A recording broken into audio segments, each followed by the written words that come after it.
आपने ऐसी नदी के बारे में सुना है जो बमुश्किल 0,05 घरों तक ही बहती हो, उसकी लंबाई बस इतनी ही हो। आप कहेंगे कि क्या नदी इतनी छोटी भी हो सकती है? तो जवाब है बिल्कुल ऐसा हो सकता है। एक ऐसी नदी है जिसकी लंबाई सुनकर आप चकरा ही जाएंगे।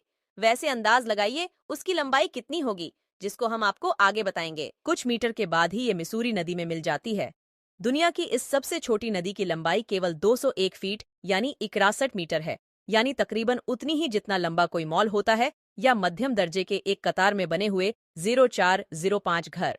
कुछ मीटर के बाद ही ये मिसूरी नदी में मिल जाती है।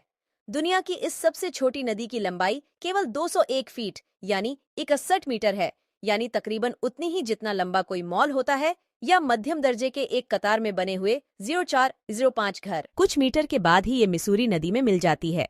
दुनिया की इस सबसे छोटी नदी की लंबाई केवल 201 फीट यानी 61 मीटर है, यानी तकरीबन उतनी ही जितना लंबा कोई मॉल होता है या मध्यम दर्जे के एक कतार में बने हुए 0.05 घर। नदी का दर्जा मिल चुका है। रो नदी 6 से 8 फीट यानी 1.8 2.4 मीटर तक गहरी है। दरअसल इस नदी के बारे में दुनिया को सबसे पहले 1987 में 5वीं की क्लास तक पढ़ाने वाली सुसी नार्दिंगर ने बताया। उन्हीं के छात्रों ने फिर अमेरिकी बोर्ड में एक याचिका दायर करके कहा कि इस नदी का नाम उनके बताए नाम के अनुसार रो रिवर रखा जाए। बने डलास नील ने एक टीवी शो में इन नदी के बारे में बताया।